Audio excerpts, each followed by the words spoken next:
events.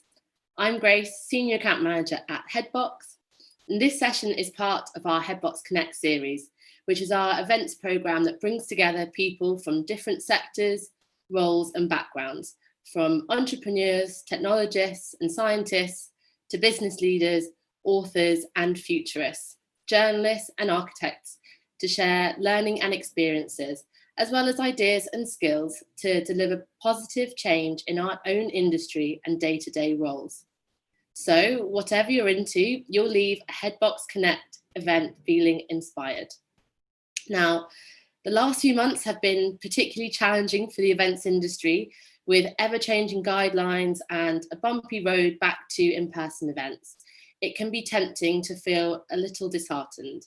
So we wanted to take the opportunity to look ahead to creating positive, conscious events. So we've broken up the session into 3 key sections. Part 1 is about returning to events and reflecting on what we've learned this year. We'll then move on to how we create the best possible events when the industry returns, and with a focus on sustainability, inclusion and accessibility. Please feel free to add any questions you have as we go along. There will also be plenty of time for a Q&A at the end of the session. So without further ado, I'd like to welcome our brilliant panel today and ask them to tell us a little bit about themselves. Stephanie, let's start with you. Hi everyone, I'm Stephanie and I'm head of events at The Conduit. And The Conduit is a space that brings together a community of change makers, whether that be entrepreneurs, creatives, philanthropists, or investors. And we are located in a 8-story building, which has a rooftop bar, a restaurant, a speakeasy, and a 3,000 square foot event space. So it's a really fun and diverse environment to work in. Lovely. I think Conduit is one of my favourite venues in London, so definitely would agree. It's a fantastic place. Davina, why don't you tell us a little bit about your previous roles and your new venture into Badlands? Sure. So hi everyone, my name's Davina Rajapillai. I'm the executive producer at Badlands, a video production company.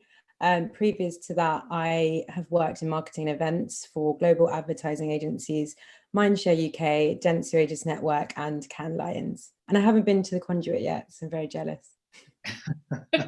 And last but not least, Davin, why don't you tell us a little bit about yourself? Hi everyone, I'm Davin Abrahams. I'm a customer success manager at HeadBox, so I help a lot of our venues get the most out of their HeadBox subscription. I'm also quite fortunate to have worked in a variety of different venues, which has given me quite a good bit of industry knowledge to now come over to the agency side. Amazing. So, most important question first, how are you all? How have things been? I'll let the ladies go first. I mean, as much as it's been a strange year, it's certainly, it's a good opportunity for us to be more creative and to think of ways to bounce back. So I think, we should try to focus perhaps on the positives despite how difficult it's been. But, I love that. I love it. That's what we're here for. Yeah, I think, sorry guys. I was just going to say, similarly, I think I feel much better than I did probably a few months ago now, and really looking to kind of plan ahead. And I think that's sort of key, especially in this talk as well, is like looking at what we can do for the future and of events, but of all of our industries. I've been good. For me, I've enjoyed the fact that the pace has slowed down with things. I had quite a few commitments outside of work previously, so it's quite nice to kind of now take the time, less commuting, so more reading, more connecting with my family. So it's been quite good to just kind of slow things down and kind of see what the priorities are. I agree. I've been loving the slow pace of life, and it has been a little while since lockdown, but what skills have you all kept on or gotten rid of since we were let loose? So I guess like the most obvious one, kind of everyone like started cooking or baking or stuff. I'm not much of a cooker, but kind of, well, baker or chef. But it kind of gave me the opportunity, like I said, with things slowing down, the opportunity to kind of actually look at, right, how do you actually put these couple of dishes together? I've been quite good to myself, and I bought a couple of resistance bands, which have had a fair amount of usage. So I'm feeling quite proud that I didn't just kind of buy them and kind of abandon them. But yeah, I've kind of kept up with the workouts. The cooking, not so much now that my partner's returned home, I've got to be honest. I wish I could say the same. I did buy in bulk loads of home gym equipment and then use them for like the first month, and they've just been in storage since. So yeah, I don't know. I feel like I've sort of regressed in activities and just enjoyed sort of like using the extra time for commuting to chill out. Yeah, I can relate to a lot of your answers as well. And I guess I'm a passionate baker, so I use this time not only to make banana bread, but to start an Instagram account, just kind of based on a little portfolio of things that I enjoyed putting together, more for myself. But that was something I never had the time to do. Oh, I love that. I'll definitely give you a follow later. Don't you worry about that, Stephanie. And I guess aside from all of the banana breads that we've been making, the last few months have been a real learning curve for everyone in the industry. COVID has forced us to adapt, change, and pivot. And so I guess to kickstart our discussion, I'm coming to you, Davina. What changes have you made over the last few months, and how have you adapted? Yeah, good question. So I've, as I said before, like I've just sort of joined and co-founded a video production company with my experience in content marketing and my business partner's experience in producing and directing. But I think a lot of the same marketing practices, you have to integrate the same marketing practices into, you know, our planning. And we have been looking at, of course, integrating sort of events into it and hybrid events. So looking at a mix of digital as well as sort of physical events as well.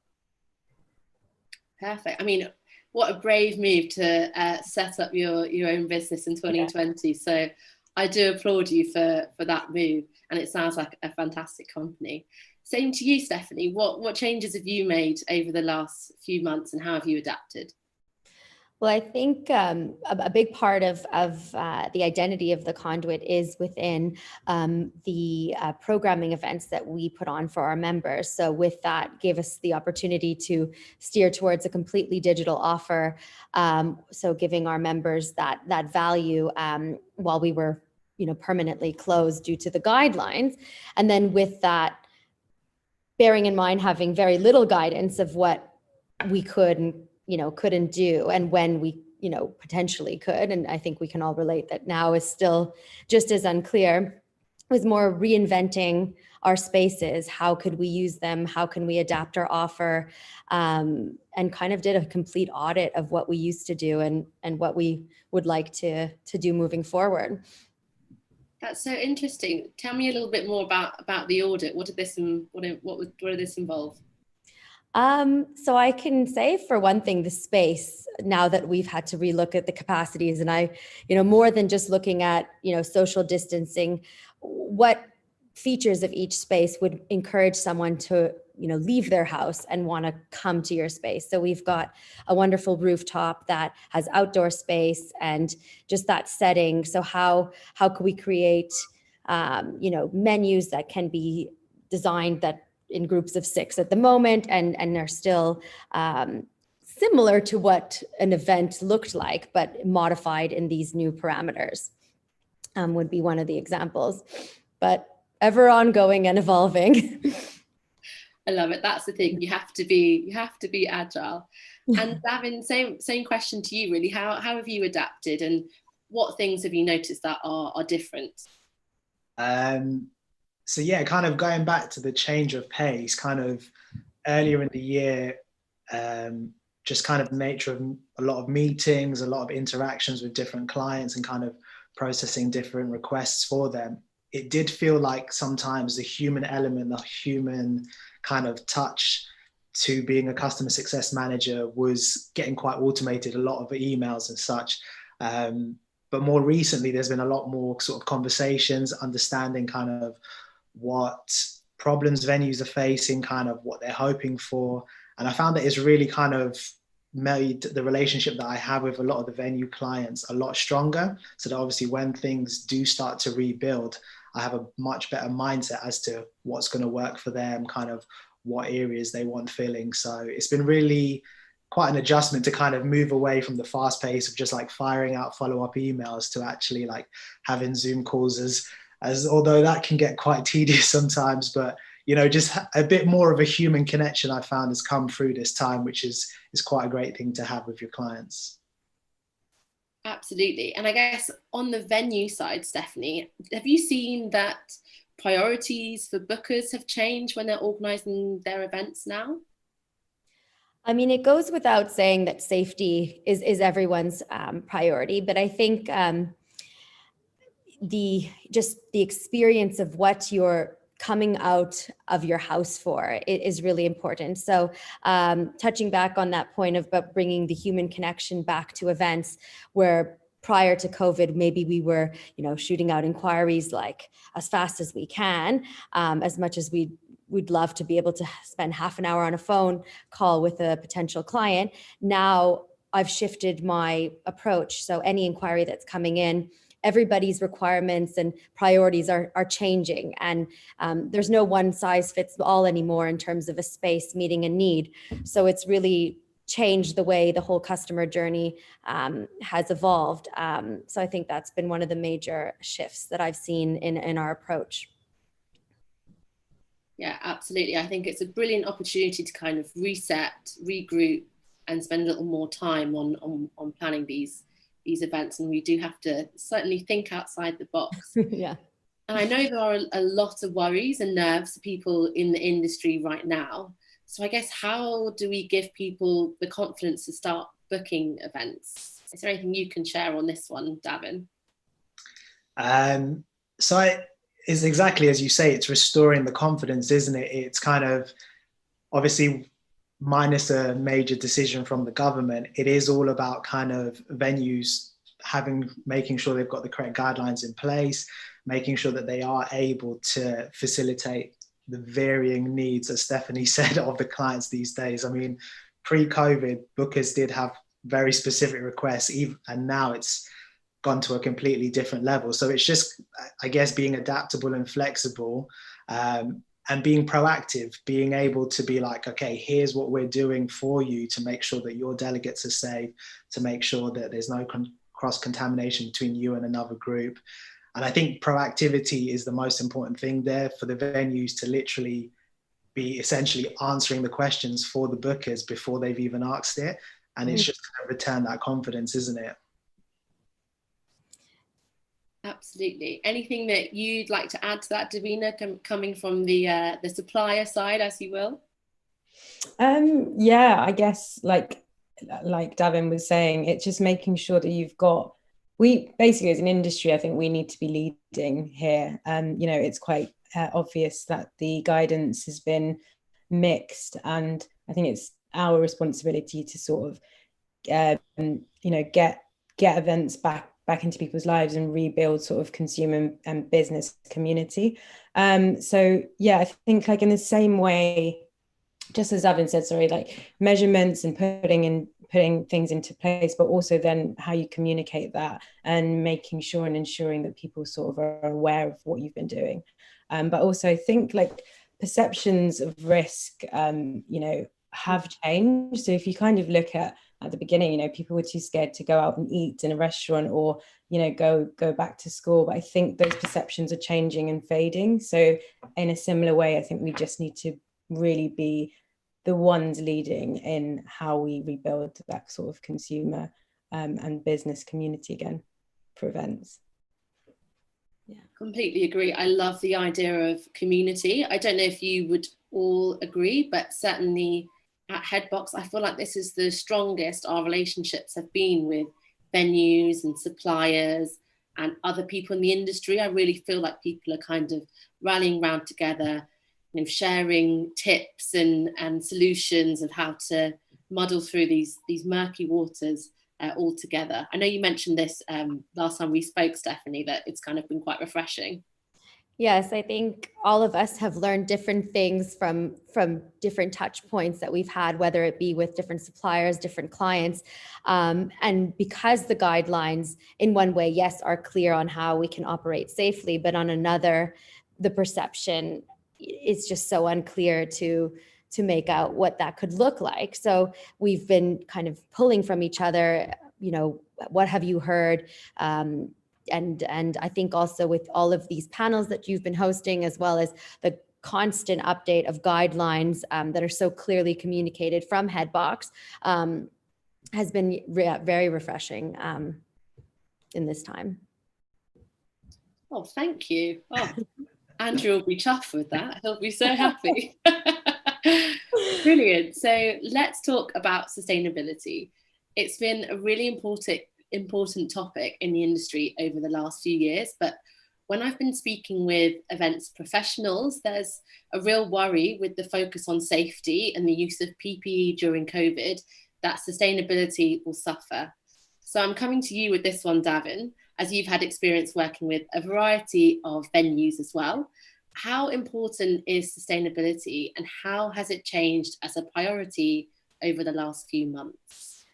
So it's, venue side, it's incredibly important. I can't count the amount of marketing campaigns about sustainability that I had to kind of read and proofread. And it's, as a venue, you want to be at the forefront and make sure that obviously, because there was a bit of a competitive edge, wasn't there? You didn't want to be the venue that was kind of left behind while others were taking steps to be more sustainable, because ultimately that could lose you a booking if another venue was more suitable, because obviously a lot of corporate social responsibility now falls on companies to book with greener venues. So rightly so, obviously now with obviously health and safety a major concern, you don't want to be reusing the same things, but it does make me think why we've kind of stepped away from certain things that could have led us to more sustainable events. So for example, I remember that this whole kind of like paperless conferences was quite a key topic at one point, but then it kind of fizzled out, I think, just because kind of, I guess, the heavy dutiness of preparing apps and kind of getting everyone up to speed on the technology. But when you think about it, it's a great solution to kind of, one, help the environment on cutting down on paper waste, but also two, it's quite easy to obviously wipe down the screen or for people to use their own personal equipment.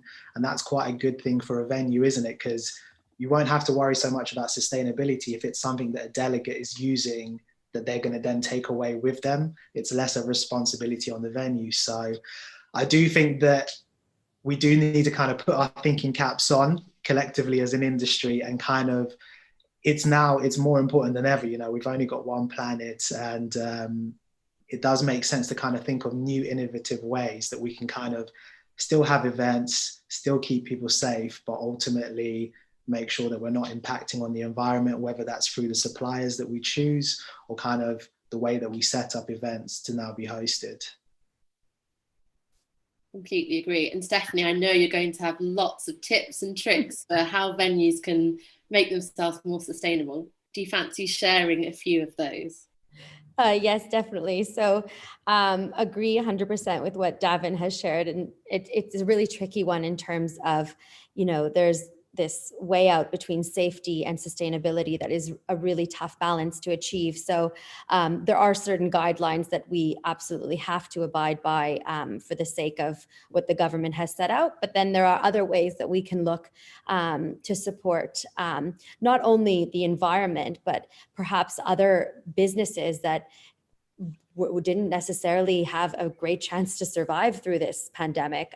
So it's supporting their local local businesses and the economy in that way. So for example, one of our members started making her own masks, and now we're making that accessible so that people can support her while having a nice cloth mask that can be washed and is safe and is much better than the disposable blue ones. So that was one example. And then looking at our food offer, again, farmers and all different suppliers that may have not necessarily been able to make it through because their demand was decreased significantly. So how can we create different menus that will support them? And also looking at seasonality. And this is something that I know we all talk about, and many different restaurants are looking to change, but it's also about educating guests. Okay, what does it mean to eat in a seasonal way? Does that mean it's entirely vegan, vegetarian? Well, what about the winter time, and how do we support businesses that only have trade in the winter? There's a lot of fishing industries that need to be in cold water, and so it's just looking at that shift and how we can minimize importing, which is another thing that we often may not realize. Where do we get our fruits and vegetables, and when can we eat them? So a lot of these, we were doing this from the beginning, but even more so being loyal to those little businesses that had a hard time throughout all this. Absolutely. That's a really great point you mentioned about seasonality. I think when we think of sustainability, people think of single-use plastic and recycling, but actually there's so much more that can be done to make sure that events and venues and suppliers maintain really high level of sustainability. And Davina, I guess from your experience as an event manager, what can event bookers do to encourage sustainable events? I think like Davin mentioned, it's really taking on that responsibility to ask your venues or ask, HeadBox, do the venues that we're looking at, do they have sustainability practices in place? I know that was the case, a few earlier this year when I was working with you guys on booking a venue, and they do have them if you ask, not all of them, but I think it's being again proactive and making sure that it's at the forefront of your event planning. Another thing, food wastage is such a big one, isn't it, at events? And I remember also that HeadBox partnered with a company that I don't remember the name, so I hope you're going to help me out here. Olio. Yes, thank you. And that was a great sort of fix to an issue for us. If we didn't kind of meet the numbers that we thought, because it was quite a large event, then would that food go to waste, or could we then offset it essentially? And I guess because you've obviously just launched your new business and you're going to be creating all these policies and practices, how do you factor that into your current business? Yeah, it's a big one for production as well, really, because like events, I think there's a long way to go with production and being sustainable, and I think it's really taking into consideration in all this and in all of these ways is looking at it in a 360 kind of perspective. And there will be areas that you can win and there'll be areas that you won't be able to. Looking at like, do we really need to, production design, do we need to have that level of production design? Can we scale it back? Are we using suppliers for print, or how much crew do we have for the production? Travel, of course, is a big one. All these kinds of things, and if you can't tick all of those boxes, then at least make sure you're 50% over. Absolutely. And I guess one thing that's really important to balance is still delivering the same level of production or service or experience whilst maintaining that level of sustainability. And I guess, Stephanie, as a premium venue, how do you balance that experience and that level of service whilst also maintaining sustainability? It's a very good question, because I've never really seen it be, sustainable doesn't necessarily mean not luxury. And I think that actually most sustainable materials can seem quite chic and cool. So for example, all of our trays are made with hemp, and as well as our coasters. And when you actually look at them, I find that they look really cool. So, when your drinks are served, that experience in itself is quite cool. The way our staff are clothed with using, we're using vegan leather on shoes and just the materials on their uniforms. I think that's also quite chic and luxury. The way the building was built, just with every element of design taken into consideration. So we have hemp plastering within our building, which is a non-toxic and breathable material. And you can just feel a whole organic experience throughout all of the conduit, and that paired with the food and beverage offer just creates an identity that's cohesive. So it started from bringing all those bits together. And I think, yeah, there could be quite a cool design element to sustainability that can be explored further. Really like the idea that the conduit was kind of formed with the idea of sustainability in mind. It's quite rare from my side to hear that when venues are put together. Normally it's kind of, they go for a particular aesthetic, they know kind of their clientele that they're aiming at, and kind of those are the main focuses, and then kind of interior design, like, or obviously will be handled separately, but to kind of design the building with sustainability in mind, that all venues, not most, all venues, future venues should be looking at doing that, to be fair. Yeah, no, it is definitely a challenge. I mean, I'd be curious to hear more about how other businesses are shifting their practices in a more sustainable way, whether the first step is eliminating single-use plastic or doing things where they can change their menus. I think looking at your supply chain is also one way that could be a shift. In no way am I, saying that venues have to redecorate, but finding, if you're changing your art, how can you support a local artist community and showcasing their work? I mean, there's so many different definitions of what sustainability can mean. And yeah, I think there is the option to be able to shift it even after practicing for X amount of years already in one way, Yeah. I really think that's so interesting. I think, as you say, there's so many different elements that you can make more sustainable. Mm-hmm. And I guess really making the whole events process as equal as possible, sharing out whether that's artwork to mass production to farmers, and really kind of spreading the business around, particularly in these difficult times. Mm. And I guess events are all about bringing people together. And so it's vital that events are as inclusive and as accessible as possible. And I know lots of people are really keen to get this right. So how do we ensure that we're an inclusive industry as well? I think a really big, important, potentially difficult question for you to answer, Davin, first of all, is how inclusive do you think the events industry is?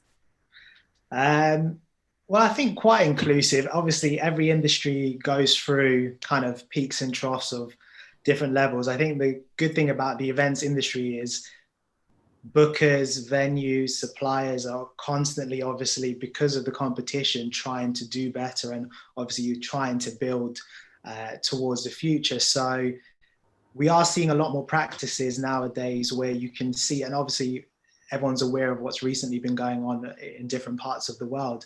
And I've seen on my LinkedIn feed, and I've seen in discussions with friends, that a lot more companies are reaching out to the sort of independent diversity, like ally type companies, and kind of looking to get more information, get coaching for their staff on how to be more inclusive, and obviously make sure that, like you said, events are for everyone.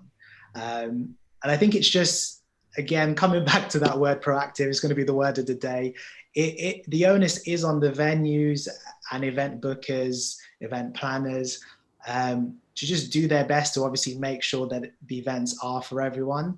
I remember working for a venue that it was a grade 2 listed building. So unfortunately, it didn't come with ramps. But what the venue decided to do was make sure that all of the event porters knew where the ramps for anyone who needed wheelchair access were, and they made sure that all the staff were trained up. So everyone in the sales team knew that this was a feature that we offered. So if anyone came and is like, do you have access issues? Yep.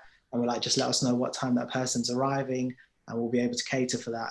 And on the flip side, I've gone to other venues and it's been like, how do people get to the first floor? And the venue's like, well, we're grade 2 listed. There's nothing we can do about it. And two very similar properties, but two very different approaches. And obviously you don't want to leave anybody out. So yeah, proactively realizing that there is a limit to how much knowledge we each individually have. So making sure that we're obviously reaching out and kind of educating ourselves on everybody else's situation, I think is quite key.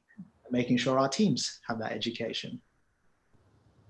Absolutely. What do you think, Davina? What's been your experience with the events industry? Yeah, it's an interesting one because I haven't really come across any substantial research or statistics on inclusivity as an events industry. I know there are parts of it with sort of disability and access, but say for people of color or gender, off from face value, I think it seems quite diverse. You know, there are a lot of female event professionals, and then of course on the more supplier side, you've got more male dominant, I would say, in sort of tech. But I think, like Davin said, it's really, again, having it at the forefront of planning and event design, you know, defining what diversity and inclusion means to you and your company so that you can ensure that you're sort of meeting all of the areas of diversity and inclusion. And yeah, exactly. Yeah, design really, like in a way, like I, you know, came up with in my previous companies, tick boxes or checklist of things that you can do, you know, whether that's of course venues and looking at accessibility, but then you've got program planning, of course, and making sure that your speakers are diverse, you know, ensuring that, you know, the time and the date isn't falling on any kind of religious like festivals, let's say, or religious days, not just the ones that are, you know, kind of well known. And then of course you've got like site management and working with diverse supply chains. But yeah, really, you know, making sure that your marketing, and then of course your communication and your marketing itself. I know like I think recently started kind of off the back of the Black Lives Matters global movement. A friend of mine, Dino, who runs a barbershop agency, he's started up a thing called diversespeakers.co.uk. So you can sort of just like inquire and they can send you a list of potential diverse speakers. So that's like a great sort of win there. But yeah, making sure that you've kind of got a checklist of activities that you need to be doing when designing your event. Absolutely. I think that's a really great resource. I know that for a lot of event bookers, they might not be able to change their guest list, but definitely knowing what other steps they can take to make an event more diverse and inclusive, such as suppliers or speakers or other resources, is definitely really, really useful. Speaking from a venue side, what would you like to add, Stephanie? I mean, I think Davina, how you painted this out was really clearly portrayed, and in the sense that this isn't there's no definition or guideline that everyone can abide by. It's really an almost starting with an audit and being aware of all elements within your business. So what we've started to do, and this was, you know, from the beginning when we created the identity of the conduit, but more so, you know, during COVID, where we had the capacity and the time to really review, you know, a full audit of all of our departments and how diverse and inclusive they are. So for example, in the events department, we've looked at the physical access of the space and what does that mean, and where do we need to make changes. So just being aware, okay, in all of these different checkpoints, where can we look to make a change? You know, our menus, are they inclusive to all dietary and religious requirements? Is that something that we thought about before, and how can we make this easier? So each of our departments within the conduit have looked, and we have a committee devoted to creating this strategy for us. But it is ongoing, and it is also, you know, who's to say what's right, wrong. It's one of those things that we just need to stand by and support within with our own values. Absolutely. And you mentioned values there. I was actually going to ask Davina about this. So you are obviously a new business owner. How have you incorporated these values into your company, your practices, and the way that you're going to organise your production for events? Yeah, sure. So again, similarly to kind of the sustainability, I think sustainability and inclusiveness are sort of the two policies that I've been sort of working on, and how we can achieve that within production. Of course, a big part of this conversation over the last few months is, if we're producing content, is that content kind of accessible to all, in the sense of, if you have vision impairment, then are you looking at using titles for your edits? That's another thing I think for digital events we can do. I mean, obviously when you go into more physical events and like recording your event, I think looking at things like that, like so text titles, but of course production and crew. So just making sure that crew is diverse. And I think we were talking about this before, Grace, where they do exist. I think it is just being proactive and looking for that sort of female, that female producer, that person of color, that's cinematographer, whatever it is in your crew. Really, like, because they do exist. It's just sort of changing things up a bit, and like not always doing the same thing that you've done previously, and kind of like actively looking for new more diverse companies or crew, or hires, or whatever it is, whatever angle it is. But yeah, just sort of being like seeking it out. And I think that's the most important thing, because the more diverse your workforce or your planning committee or whatever it is that's kind of organizing or relating to something within events, you're going to get perspectives from completely different backgrounds, which will hopefully overlap and allow you to create an event that's going to appeal to everyone and not single anyone out. And I think that's the most important thing, isn't it? Making sure you're hitting that broad spectrum of diversity to cover off different backgrounds, because it's quite easy to obviously know what concerns you, what affects you, and to almost kind of absentmindedly forget about other people. So I can't say it enough. Yeah, every aspect of the world should be a lot more diverse to kind of just make sure we're covering off all points. Yeah, absolutely. And I think like events is such a great way to showcase that, to showcase what your brand is about, what your company is about. And just kind of like, even whether it is sort of diversifying speakers, or like, talking about the kind of venue selection you went through, like even just sort of giving a bit of context before and how you've gone about doing that. It's such a great way to like, positively talk about your company. Yeah. And I think transparency in all of this is something that could really help, in terms of your intention. And this is one initiative that we started, where on our website you can see we've published an impact report, which in no way is perfect, but it shows the intention of where we've made certain decisions and where we've wanted to be and where we are in relation to those goals. And it covers a whole diverse profile of what may be important to someone who comes to us, and just being completely transparent about where we're at could be something quite refreshing for the whole industry to share and help each other.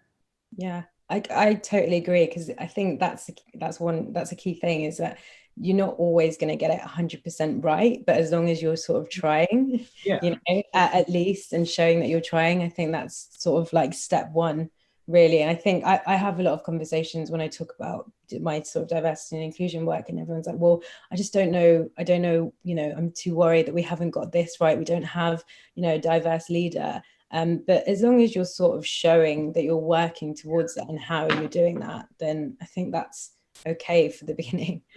Step in the right direction. Yeah, exactly. I love the point that you made, Davin, about understanding priorities and I guess, constraints for other people rather than just kind of what applies to you. And I know certainly when I've been planning virtual events, it's really opened my eyes to everything from the timing of your event. You know, is it going over the afternoon, where if you don't have childcare, can you actually attend the event? Is the menu going to suit your dietary requirements? All sorts of things and all sorts of factors that are part of people's lives and shape their identity, and how they might how it might make an event accessible or not. Definitely, I think everybody has become a little bit more open-minded and understanding about lots of people's needs. And I guess, Davin, you've worked in the industry a long time. Have things changed? Have things improved, do you think? They have, because what is it now? I think it's about 6 years now. I've worked in a variety of different venues. And from kind of the first venue I worked in to the last venue, there were massive changes over the years. And I went from a point where I'd be at trade exhibitions and it'd be very rare to see people of color kind of also on trade exhibition stands, also kind of part of the sales team. And I'll be honest, it was a little bit daunting when I first started out, but I was quite young and quite fresh. Now, a little bit old and haggard from it all, but no. But it's as the years have gone by, I can see that it's opening up, and you're seeing quite a lot of diversity throughout. And it's just kind of making sure that we continue to head in that direction. And like you said, making sure that we're creating a program for our event that is going to include everyone and inspire people. Because the last thing you want is for someone to attend an event, not see themselves represented for whatever reason, whether it's color, religion, dietary requirements, or lifestyle preferences, and then to go away from that event thinking that that event organizer or that company doesn't care about anyone outside of whatever demographic they felt it was aimed at. So it's definitely it's improved over the years, so we're heading in the right direction, and it's just about kind of keeping our foot on the pedal and making sure that we kind of push for it as much as we can.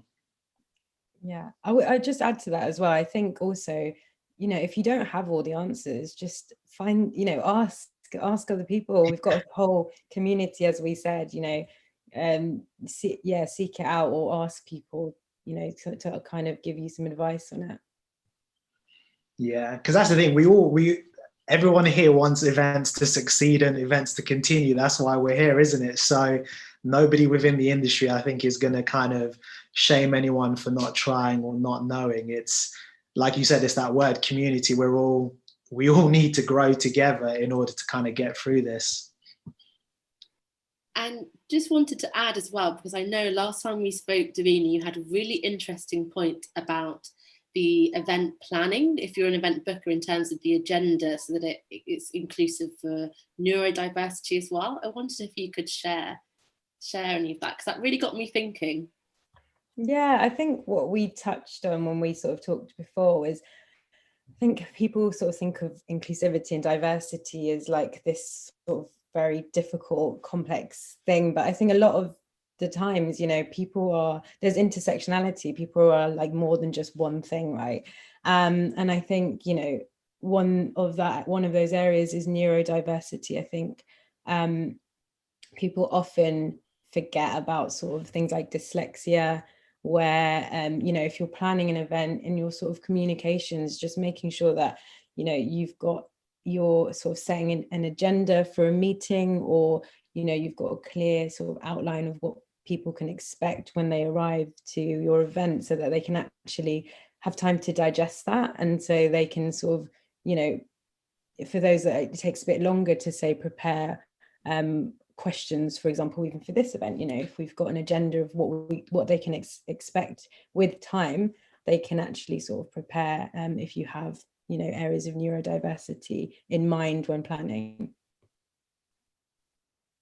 I think that's a really great tip for a lot of event planners, is to make it as accessible right from the beginning, from your communications to the event delivery to everything, from everything to do with the event, and how we can make it as inclusive and accessible as possible.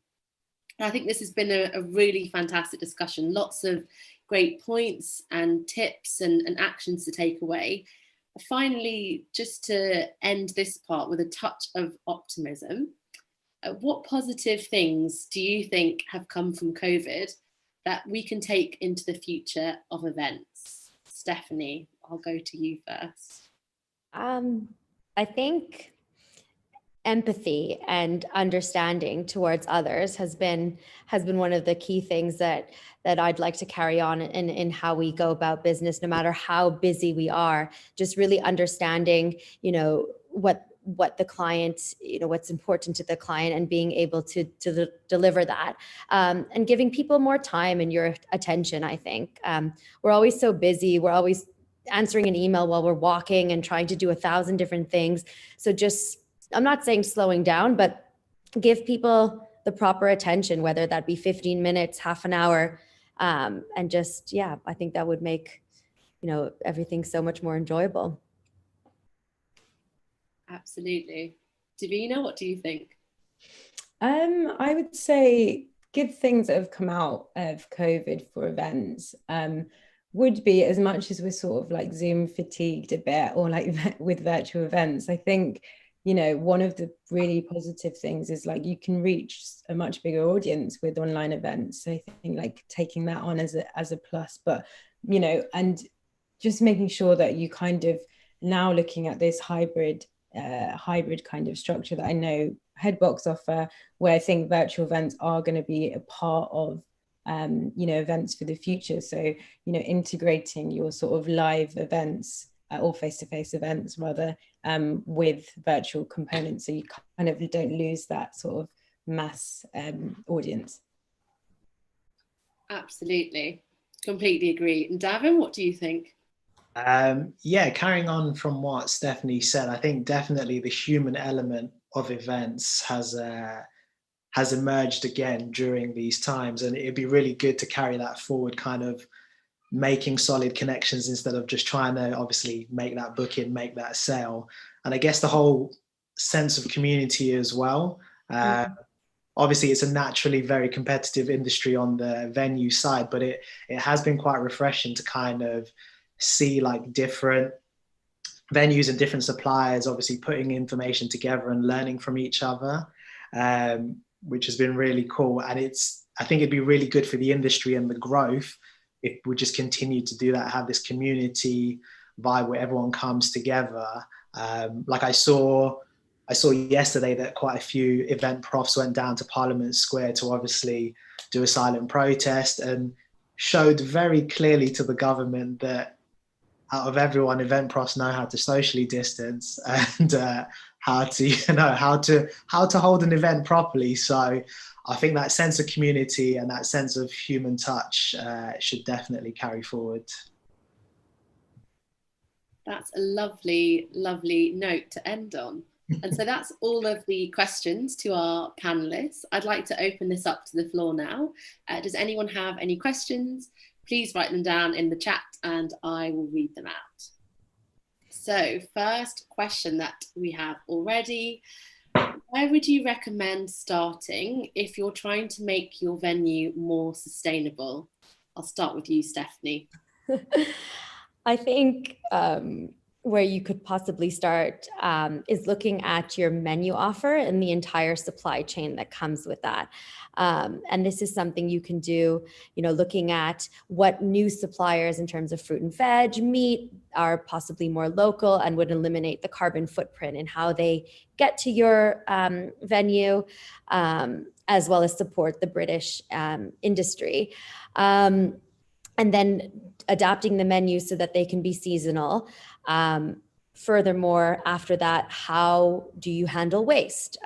Do you invest in a compost system, or do you sign up to a service that offsets your waste? So looking at that, I think, could be a good first step without changing the entire infrastructure of your business. With that comes the education to your clients and your guests. Obviously, it might be more expensive to buy in these products. So that's where you need to see, how feasible it is and see where the priority can shift. But I think that would be a good place to start. That's perfect. That's really useful tips. I hadn't even thought about the waste management. I was just thinking of the hemp trays. Very good practical tips. And another question is, how can we attract more diverse candidates to the events industry? I know this is something that we've been focusing on a lot at HeadBox, so I'd be interested to hear what you think. And let's start with you, Davina. I think really sort of looking internally at your companies is always sort of the starting point. When I was at my old agency, I sort of came up with a inclusivity strategy on that. So like, you know, working with leadership, but also looking at perspective, from sort of your more junior members of staff, and really like speaking to them and speaking to people internally. But also, again, I think something we didn't talk about is like measurability, making sure that you benchmark, you know, where you sit with diversity within your organization so that you can see how you're improving. And similarly with events as well, you know, how can we sort of like make sure that we're auditing our events, to ensure that we're sort of making sure they're more diverse for the future events. So yeah, I think that's probably like the starting point for me, would be looking internally, doing a bit of an audit, making sure you're speaking to all levels of your organization, and then using that as a benchmark to sort of go on to kind of attract more diverse professionals into whatever area of the events industry you are.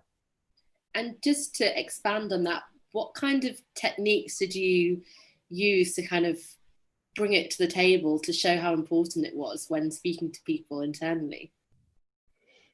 I think I think it was slightly another way actually to do this is, I was the chair of diversity and inclusion committee, and I think steering committees are a great way to really sort of show that you're working towards a more diverse organization. You can also use them as a sounding board on how you can progress as well. So yeah, I was sort of in more of a position to be able to talk about it. But then it was really looking at, again, what are the steering committees that we have? What kind of training can we do? How do we work closely with HR and policies? Training from all levels, but also making sure people are getting like appraisals and career progression and all those kinds of things. Absolutely. And what do you think, Davin? Yeah, I agree completely with Davina. It's about representation. We all kind of, whenever I'm looking at a new role or something, I do like to Google the company. Obviously, everyone does that before the interview, but you kind of look at the management, you look at the kind of the people that you expect would be in your team if you would get the role, and you kind of try to imagine yourself in that scenario. And I can imagine that it's much harder if you look at the team and you don't feel that it's very relatable. Obviously, you're going to apply for the job because you're a professional, but I think if a company can improve the way that they look and the way that they can, if they can improve the way that obviously diversity is throughout their company, then it's going to encourage people from different backgrounds, different abilities. They'll be able to see themselves in those positions, and they're more likely to want to enter into that industry or to join up with that company because they kind of already have an idea that, yeah, I feel like I'd have a place here. And like Davina said, it is about kind of companies looking at what is our leadership program like? What opportunities are we offering for entry level through to middle level staff? What opportunities are we allowing for them to be able to level themselves up, or at least learn the necessary skills to then go over to the leadership team or the exec team? So it is down to the company to kind of relook at how they're currently hiring, how their company culture is kind of portrayed, and just making sure that it's a nice, open and inclusive one. Yeah, actually, sorry, just adding to what Davin said as well. Something that we were looking at previously was making sure that our policies are actually visible. So whether they sit on your website. So for example, if you are looking to work at HeadBox, then you know that they can see the kind of company that you are and what the policies you have, what the policies are that you have in place. Definitely. That's a really great point. I was actually going to touch upon that in terms of communication. Is there, any technique that you use to make language inclusive and to kind of give your branding and communicating whether it's a venue or a supplier or a corporate company, what messaging can you promote to show your inclusivity? Stephanie, do you have any ideas on this one? I guess, gosh, this is a really good one. I guess making, everything accessible. And the definition of accessible is actually quite a hard one. So I don't want to say using simplistic language to assume that that's what it is, but accessibility can also be in terms of where your messaging is placed. So assuming that everyone has a mobile phone or assuming someone has a smartphone. And so that's one actually I would probably need to see further, like assess where those messages are. And I think that even applies to as well what we were saying in making the industry more inclusive and diverse, is how people even apply for roles, and how you can strip away bias, and how you can make the application process with less barriers that would naturally kind of eliminate someone who might get overwhelmed, or a few ideas there. Anything to add on that one, Davina, from your diversity and inclusion experience? So it's more about communicating how your brand is. Yeah. That's interesting. So I think, again, like once you've got that sort of internal practice in place, I feel like the rest follows, because you then naturally start advocating, and that starts to kind of, you start looking at doing that in your industry. So whether that's, talking about all of the great things you're doing, right, as a brand, and, like whether that's like a diversity week, or, what the events that you're running, and in talking about diversity itself. But also I think with any of this stuff, it's really getting your leadership team on board, because that is key in communicating to the industry, but also to internally to your organization, and people would then begin to follow, or ensure that it is put into practice. So yeah, I guess like choosing who your sort of key spokespeople are within your company, but especially the leaders, the leadership team. And I guess this would apply to sustainability, inclusion, diversity. How do you make sure these policies stay in place and aren't just a short-term project? Over to you, Davin. What do you think? I'm gonna kind of steal a bit of an answer from Davina there. By making people responsible and having steering committees for these, and that's the way that you're going to make sure that they're not just a short-term goal. So you make a department responsible for sustainability, for diversity, for inclusion, and it's not just their responsibility. Obviously, they're going to make sure that they spearhead any kind of forward progress for it, but it's also for them to obviously communicate with the wider company and to involve them in that.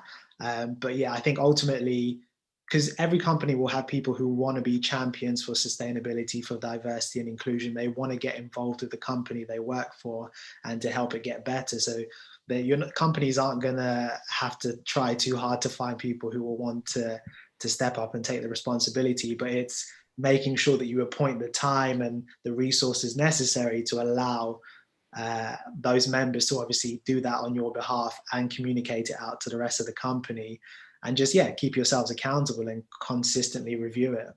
Yeah, I think, absolutely. And I also think measurability. So, if you can see the sort of effects of these policies, there's a number of sort of diversity and inclusion reports that show that a diverse workforce, adds to sort of more business profitability. So I think, if you've got measurements in place, you can easily keep reviving or keep those maybe short-term policies in place for more long-term policies, because they work.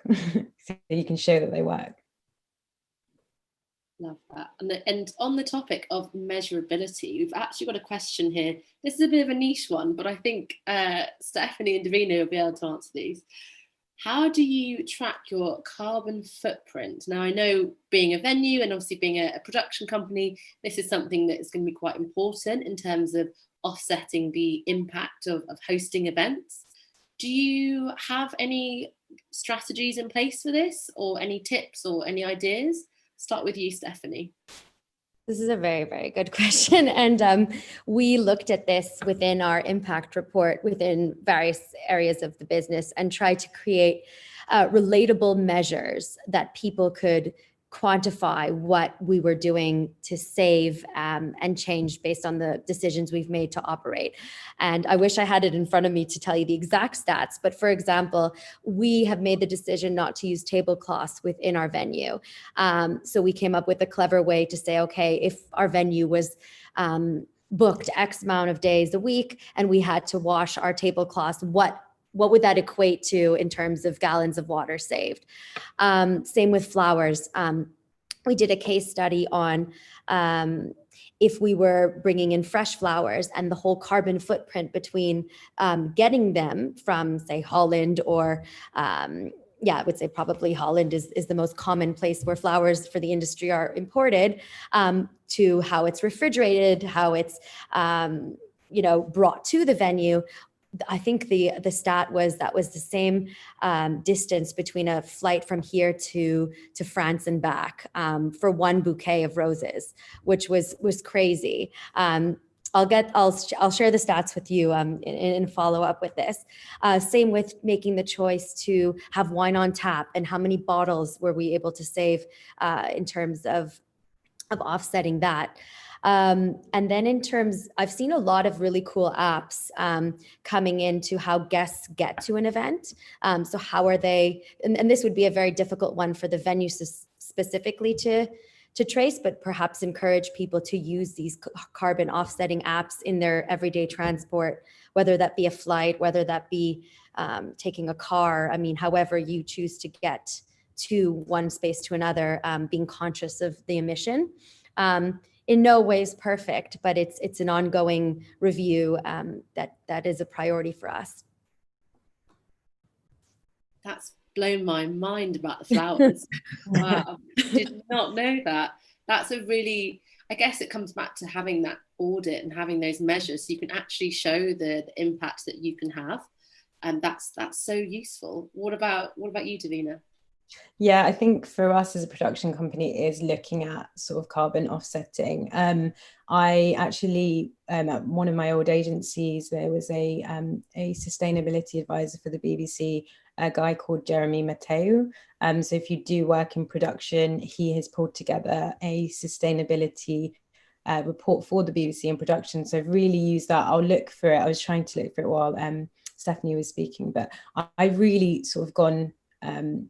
I've sort of used that as a basis for how we can carbon offset some of our production areas, such as, travel is quite a big one, because, we have so much kit that we need to get from one place to another. So yeah, I will find that report and share it with you. That's really great to know. There are so many resources at our fingertips. It's just knowing where they are and sharing them across companies and within the industry. Any final thoughts to add to this one, Davin? So I had the experience with a venue that was a dry hire venue. So unfortunately, they kind of flipped between corporate events, social events, and live music.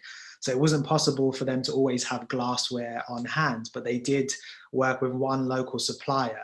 And to make sure that they were keeping on top of reducing their carbon footprint, they would always try to work as much ahead as possible. So for example, they would always try and get a delivery of all the glasses for any events that week. And then if any glasses needed to be collected, it would be the same time as a delivery. So that way they weren't having multiple vans coming to the venue. Instead, it would basically be either a van dropping off everything for the week or dropping off and picking up the remainder. They were fortunate because they had the storage area where they could do that, but I thought it was quite a good measure, seeing as it was a necessity for them to order in glasses, but they made sure that they planned it out enough in advance that they could make sure that they could piggyback the delivery so that there was never multiple vans coming to the venue. So it's just one small step, but it kind of, for a dry hire venue, it was quite a good step in the right direction. I love that. I mean, and that's so important to know it. You do achieve it step by step, and it's never too late to make a change. So, I mean, that's there's been some really brilliant advice here and lots of great tips. And thank you everyone for sending in all of your questions. I hope this has been helpful for everyone. And if you'd like to speak to the HeadBox team with anything further, please do get in touch with us. We're always happy to help. Thank you so much to our lovely panelists. It's been a really, really great, nice break from a rainy, dull afternoon. So thank you so much. And thanks everyone for tuning in. Thank you. Thank you, HeadBox. For having us. Thank you, everyone.